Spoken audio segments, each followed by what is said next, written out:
Welcome. I'm Karen Lips, president of the Network of Enlightened Women. We've deemed 2021 the year of the conservative woman. As part of this, we are featuring outstanding conservative women each month. This month, we are pleased to recognize Kristin Olsen, a partner at California Strategies, LLC, the state's largest public affairs consulting firm. Olsen served as a member of the Stanislaus County Board of Advisors. Prior to this, she served in the California State Assembly, becoming the first mother of school-age children to serve as leader of a Republican or Democratic caucus in the California legislature.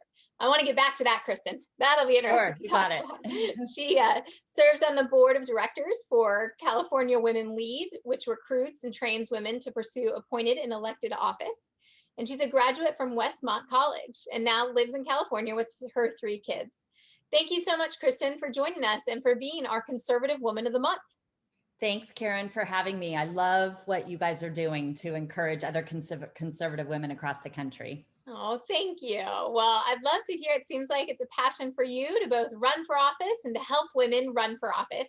Could you talk about when you first ran and then what finally made you continue running over these years? Sure. When I first ran for public office, it caught even me a little bit by surprise. I had always loved public policy and being really involved in either my school or my community, what have you, but never imagined myself running for office. That was not in my goals. That was not in my plan. But I've learned throughout my life that frustration can be very motivating. And after college, I moved to Sacramento and I was in a graduate fellowship program in public policy in the state capitol. So again, I always knew I'd be involved somehow, but not in the elected position. And then after being gone from home for about 10 years, we moved back to Modesto. And in that 10 years, Modesto had exploded in growth and not in a good way. It seemed people, or at least the government bodies, were accepting of 6-foot tall weeds in the medians, no infrastructure required before development. And here I was, with my first child and planning more on the way and wanting to live in a desirable community. And there was just no community pride and no higher expectations from government of what our community would look like. And so I then sought a seat on the Planning Commission, which I actually loved being on the Planning Commission, an appointed body. You got to get really in the weeds, dot the I's, cross the T's on policy. But after being there for a couple of years, I realized I could implement policy, but that the only way to really have an impact on policy change was to have a seat on the elected city council. So that's why I first ran, was really to solve what I perceived as a problem. And I was raised to believe that if you're going to complain about a problem, then you better step up and be willing to do something about it yourself. Otherwise, stop complaining. And I Well, I think love that all of us. you didn't just run to run. You ran to No. solve a problem and to use that position to improve the lives of your family and your community. That's exactly right. And I think that's so important. I tell the people in my life, including my own kids, don't complain about something unless you're willing to be part of the solution in fixing whatever problem you're perceiving. And we all play different roles in that problem solving wheel, as I call it, in government. For some, that's elected office. For some, that's being a donor or a volunteer. For others, that's being a researcher. There are a lot of different roles to play, and they're all critically important to solving that problem. So being an elected official is just one of those. And I feel proud and honored that I was able to serve for so long in elected office. And what was the biggest difference you felt like you made? It's hard to say. I served on the city council and then in the state legislature, as you described, and then on the county board of supervisors. So I've been at several different levels of government. And I would say one of the rewarding things, regardless of which body it was serving basic constituent needs. A lot of people underestimate the power and influence that an elected official can have, regardless of even majority or minority status, by just listening to basic constituent needs and serving them. So at a city level, for example, it could be something as simple as a new needed stop sign in a neighborhood. Or at the state level, it could be an example of a business isn't able to get their new business license in time out of a state agency. And those are things you can do that aren't policy changes, perhaps, but they're huge in an individual's life or a family's life or a city's life. So that was one of the things that was really rewarding. On a more policy level, I had the opportunity to craft the first water bond in California in decades. For decades, California had been trying to pass a water bond to improve our water infrastructure, build more storage. And when I was minority leader, we had the opportunity to work together across the state in different geographies and boundaries to really put a package together that we could pass the legislature, get signed into law by the governor, and then ultimately passed by California voters. And that's something I'm particularly proud of. As you are probably aware, California has consistent challenges with water and drought and flooding, and this was intended to help be part of the solution to get us to a better future. Well, you mentioned working together. I imagine you had to work across the aisle on that bond. Could you talk a little bit about how you view civility in politics these days? Has it gotten worse? And how, as you've mentioned, trying to be part of the solution, not the problem. How can we all be part of the solution when it comes to civility in politics and policy? Thank you for asking that question. That is a personal passion of mine. I think it is so important in being effective in getting things done for your community or your state or your nation is learning how to be civil in the public square, to be bold and courageous with your policy ideas and opinions, but to do so that in a way that approaches things with an equal amount of kindness and humility in recognizing you yourself don't know all the answers. And we have to work together to get all the ideas on the table, to debate vigorously, but kindly at the same time in order to drive the best outcomes for constituents. So that's been my approach. I have been discouraged over the last several years that I think we've lost respect for civility in the public square among elected officials and among the electorate and the voters. So it's a challenge facing America today, and something I talk about quite often, gathering with Republican colleagues and Democratic colleagues to talk about the importance of this issue and how we can create safe places for robust dialogue and disagreement. You know, democracy depends on disagreement, but that disagreement can be advanced in civil, respectful ways. So that's what I hope we can get back to in America. Well, and in your time serving, have you noticed that women and men do we approach it differently? Very much so. And that's one of the reasons it's so important to me personally to help elect women to office or even to appointed office, because our voices matter, right? There are differences between men and women that aren't equal, you know, on an individual basis, but on the whole, on the aggregate, there are general differences between men and women.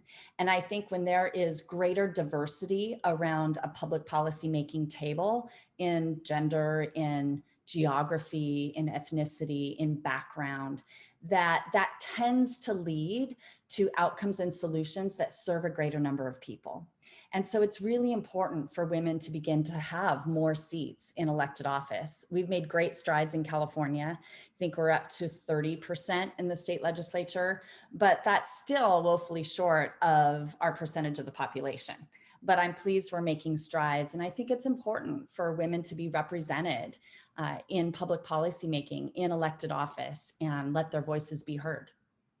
Well, and why do you think there's a bigger gap on the right than on the left when it comes to women in elected office? And what have you seen that's really made a difference to get women to run more? Hmm.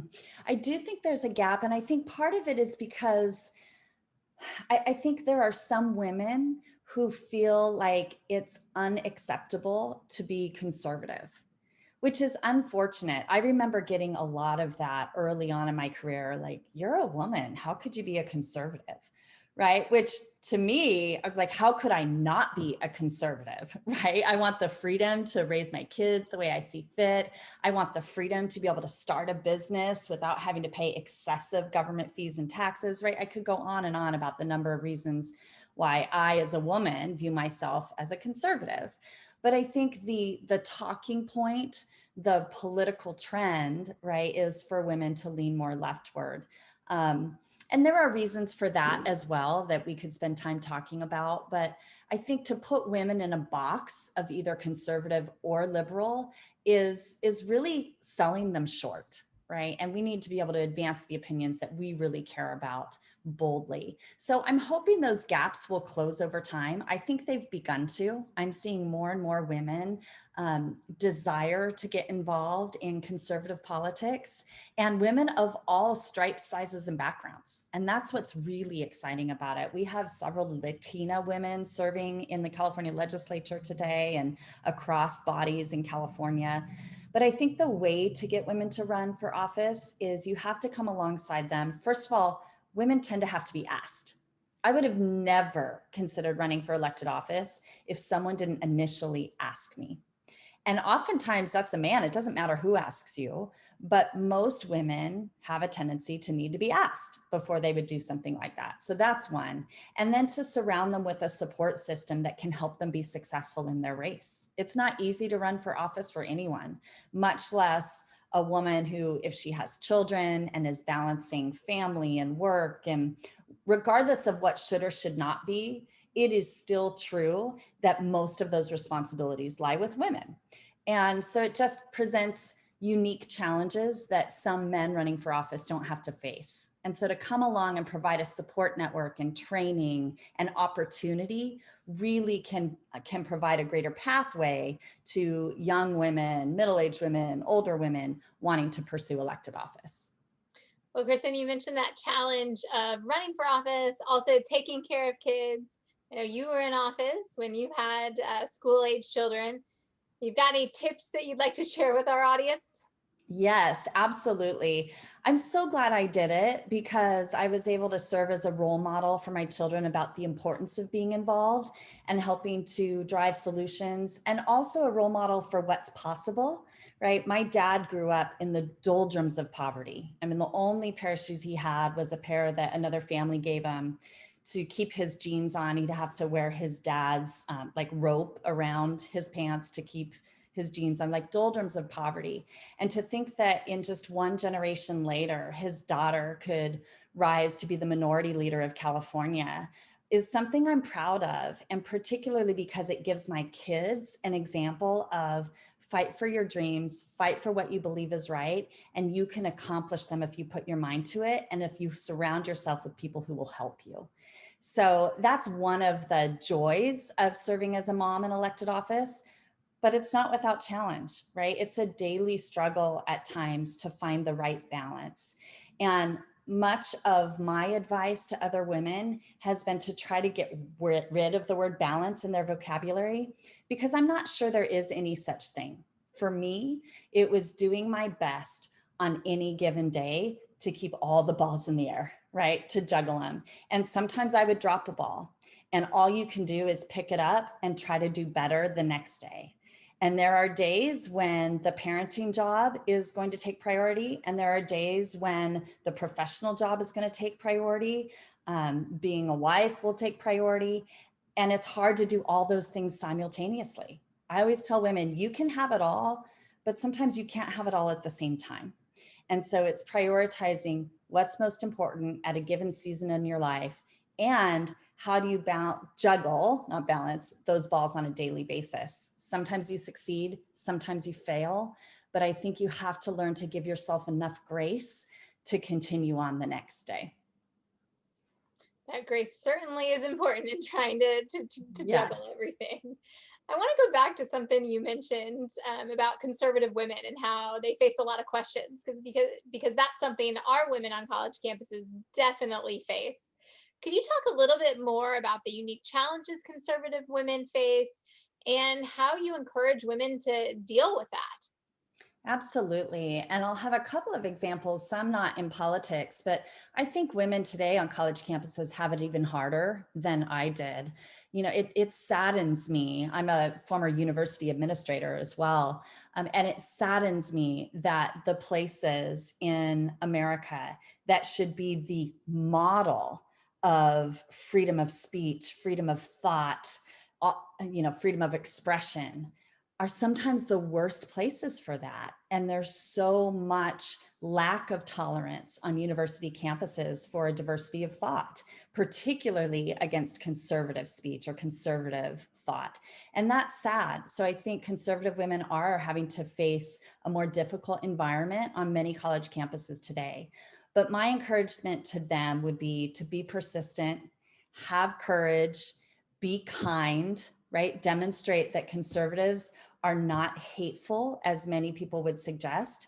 We have strong ideas, we have bold ideas, just like our more liberal counterparts, but we can approach those ideas with kindness and with love and care for the people around us. So that would be part of my advice. And I'll give a personal example, again, not in politics, of something I faced on a college campus. And it's just another example of why I think we shouldn't tell other women what's right or wrong for their lives, because all women have different goals and dreams, and we should be able to support each other in those goals and dreams, even if they're not our own.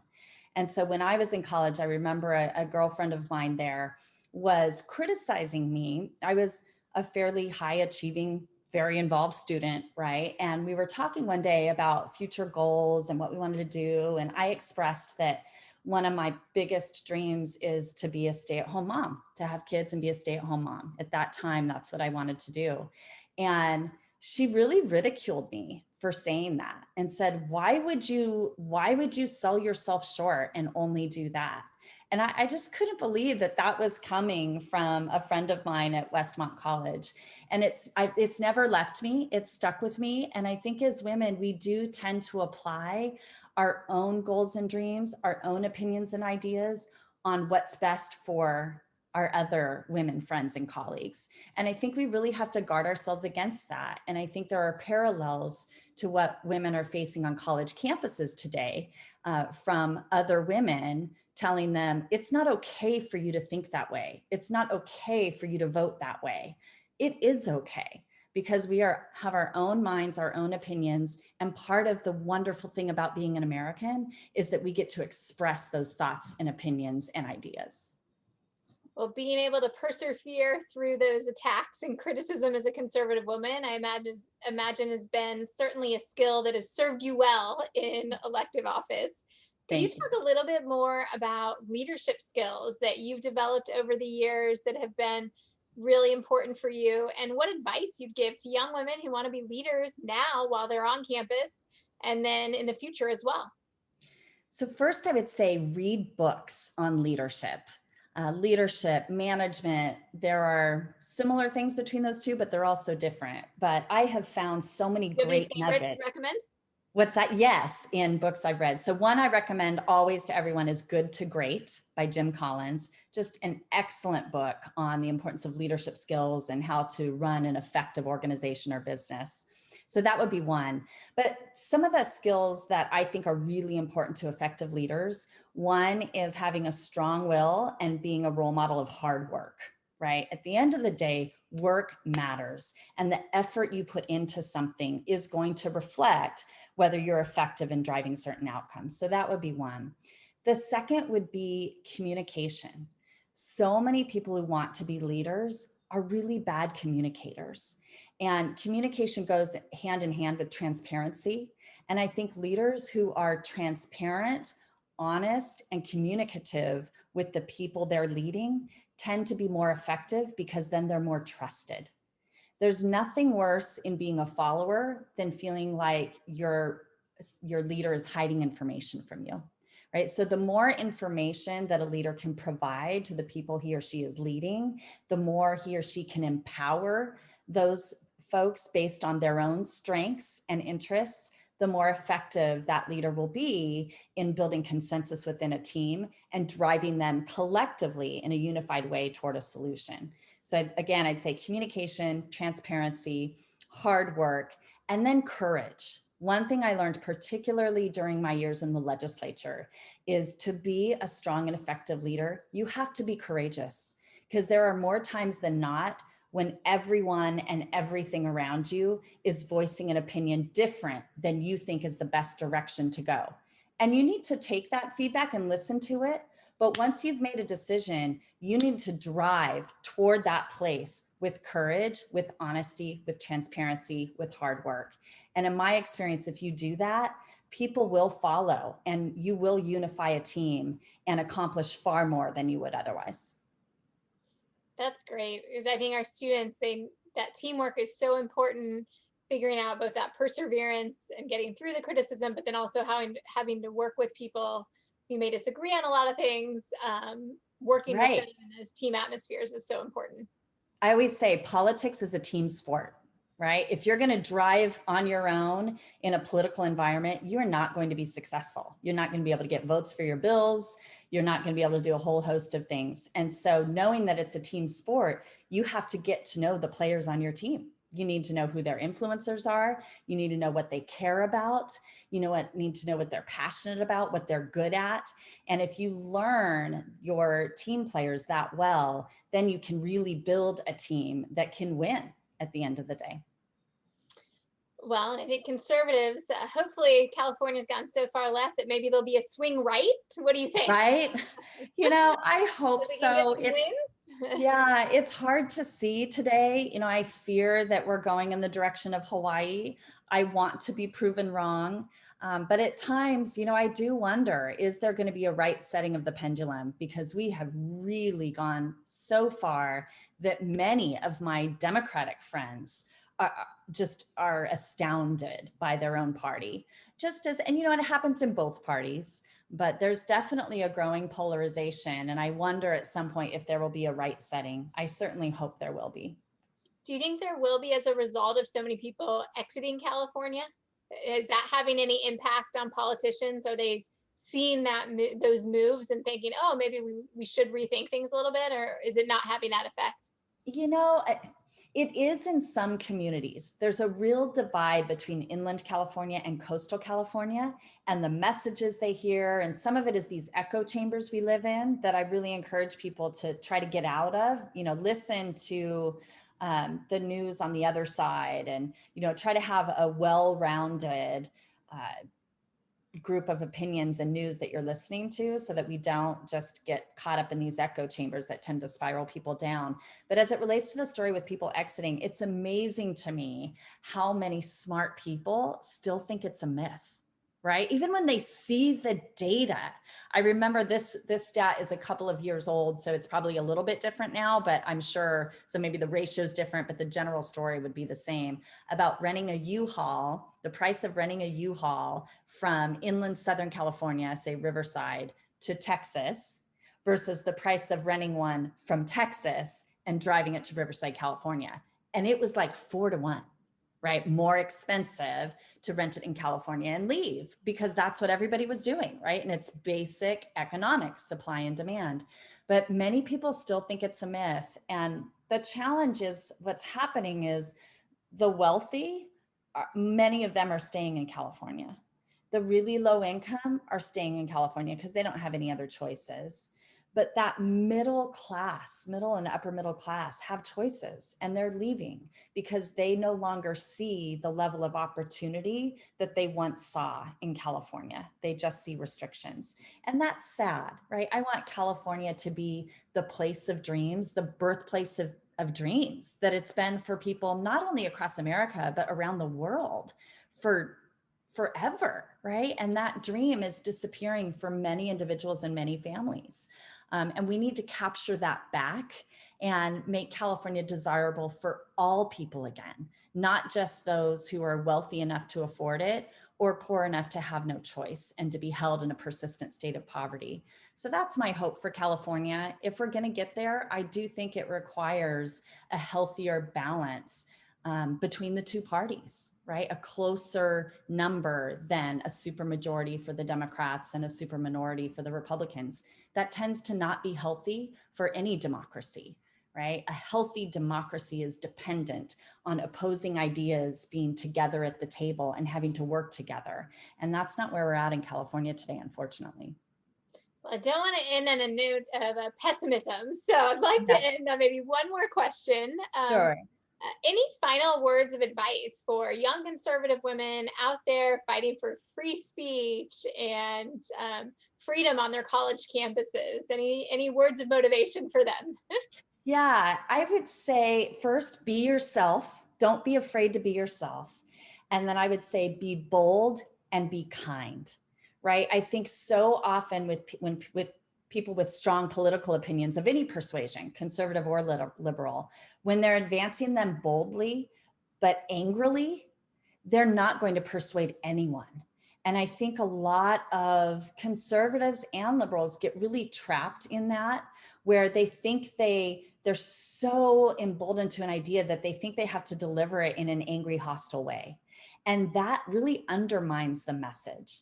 So if they can be bold, be themselves, and be kind, they will be listened to by a greater number of people. They'll gain respect, they'll gain trust, and maybe they'll begin to change hearts and minds, which is ultimately the goal. So that would be my advice.